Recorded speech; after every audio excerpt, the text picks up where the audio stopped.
Hi boardies, this is a video which is a comparison between the original Seven Wonders and the new 2020 edition of Seven Wonders, the second edition, potentially the 10-year anniversary edition or something around that.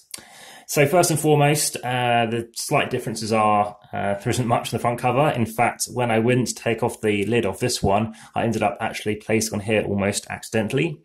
But some information is it's a lot cleaner. There's nothing on these awards. It's made a lot of awards, 2011 onwards. And something to notice, you have a square logo for Repos. You have the designer down the bottom here. It doesn't talk about the fact that it's 3 to 7 rather than 2 to 7. I've got Seven Wonders Duel. They've definitely tried to make sure you buy both games rather than you consider doing the 2-player variant here.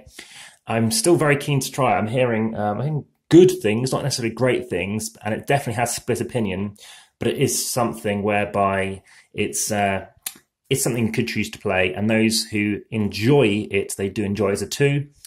Some people prefer over Duel. I think Duel is regarded as one of the best 2-player games out there that is a standalone version for a game.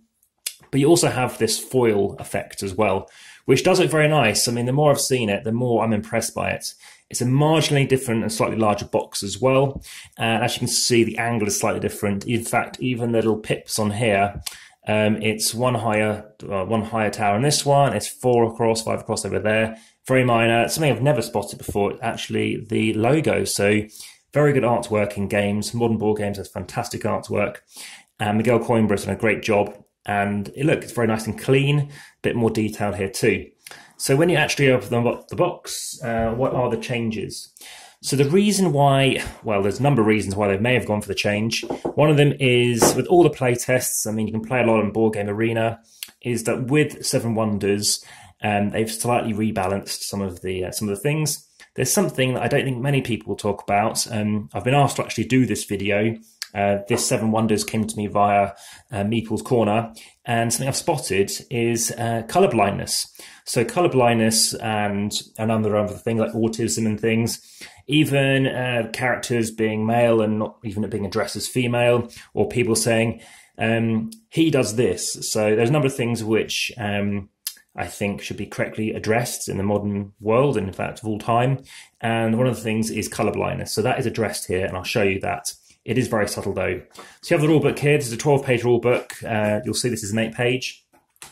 So when I open this up, you'll see this is very neat. There's nothing on the side, but it gives you basically the list of the cards, the things that you can chain and things that you can do. So this is normally at the back of this rulebook here. And it's open and it's nice and clean and it's quickly to go top to the bottom. Immediately you can see actually the way these cards stack, which I'll come back onto. So that is inside the box, basically just the overview. You've then got the rule set. So this is this 8-page book. The advanced variant, the 2-player one, is only 1 page, but it's just an 8-page rule book there. You've got some information here, just a QR code from Repos, and you've got little cheat sheets which you can hand around. There's only 3. My first game, or a few games to be honest, these are very useful. There's a lot of text actually, and a kind of entry-level game which only takes half an hour. I have actually played Seven Wonders in 7 minutes. In fact, it was 8 minutes. Look forward to playing it in 7. I think get it down even more. And in this instance, you put that maybe between players, and the 7th player, to be honest, with somebody's going to know what they're doing. Straight into the next bit. So you have these boards that's neatly arranged. The reason these are sliding around a bit is I've got a number of expansions. I've got the Wonders pack, which includes Stonehenge, Mac and Peas, stuff like this. So there's a number of things I want to do. I've checked, and actually they're going to be completely fine with using this one, with one exception. The boards are bigger. They don't need to be bigger. There's no need for it. I've played, like I said, Seven Wonders, 3-player, 5, 4, 6, and 7, and it doesn't take too much space, but with a tableau it does extend quite a bit. So I don't think it needs to be bigger, as nice as the boards are. And the other thing I do have, which I'm keen to try out in another video, is this Catan one. Very keen to play Catan. So looking forward to play the Catan variant. And if you're enjoying this video, just to let you know, please hit the subscribe button if you haven't already. Check out more stuff. As well as the like button if you're enjoying this content, and check out any other comments. Please add some yourself as to which you prefer and why, as well as the description in case I've made any goofs and stuff like that, I'll correct. So you can see it's been well played, a number of different plays in this particular copy of the game. And these just come loose. So these, all the money coins and stuff like that. As you'll see, they are generally similar, but I'll come back to them. Let me move this out of the way. So onto this, we have the various eras, or epochs. I've also got the Mesa card here, so some other promo expansion cards that I've bought as well. So fun playing with them. So this is the stuff for the 2-player variants. Of course, you're not going to get this in the box. So here they are. This is the original set. I've got this grouped up to be just a 3-player version of the game on purpose for a new demonstration. And the card sizes, well, they are pretty much the same. They feel a bit firmer, but that might be the sheen. So first and foremost, I did find these cards a little bit more striking. I'm not saying I prefer them. The artwork, as you'll see in a moment, is a bit more crisper. And aside from that, there are some other changes. So the colour blindness is this tiny symbol up here, so you can tell which colour it is. Now, I think there are colour spectrums you can do to apply and check for filters. But for me, I still prefer choosing to actually have a better, clearer input than just this tiny thing. Thankfully, I'm not colourblind. The other thing is the information is at the top rather than down the bottom. And something I didn't like in this version is having to keep an eye out. You don't have duplications of cards, which are not allowed. Sometimes happens, but it's rare, but it's always like that paranoid feeling. Additionally, the kind of cards you need to chain with it is also slightly annoyingly placed. In this one, so instead you have more information as to what it might be up there. So, as you can see, there's lots of cards here. And aside from that, if you say 3+, over here it's in the corner. Not a big difference. The other thing is the location of which way you draft your cards. Again, this isn't a how to set up, play, and review. It's just what's in here. So, aside from that, I didn't mind the fact I did like these cards having this black border. Having now seen them side by side, immediately it does seem cleaner. So that is something I have enjoyed. Let's just find that tavern actually. So again, it's quick to find because you look up the top. In fact, we're talking about the first era. So let's just grab it. So the symbology, by the way, this layout is basically similar to what's found in Seven Wonders Duel. So there you go, it's practically the same picture, so there's not much change, just that front cover in particular, but the moon is there for some reason, and it's not there. So yeah, there you have it. So let me put these away. So that's just side by side what the cards look like. So moving on to the third era, you've also got the guild cards at the back here. So again, it's quite clear to see, it's not only that, you've also got the symbology, remember, the colour blindness.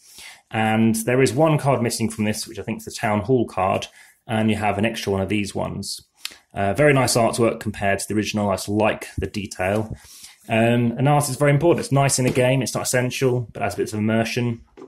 The boards are pretty much the same. There's only 2 major exceptions. A difference in iconography and also the starting resource, I believe, in Olympia and Babylon. And the other thing is, rather than having an A and a B side, maybe to make it more international, it's now a sun and a moon. And it is very nice seeing these different layouts here and seeing how different they look. They've still got birds. They could have gone with bats or something, or maybe they are bats. But seeing that you've got people, torchbearers, it's a lot of effort. It's nice to see something different. It looks beautifully lit, to be honest. It kind of shows you that, yeah, it's more of an outside building, whereas this shows it's more of an inside building, perhaps. And moving on to what we have here. So we have the score tracks, so how you choose to keep score. And there's little difference here between them. Again, it's the colour symbology going on for colourblind people. And again, what you're working towards.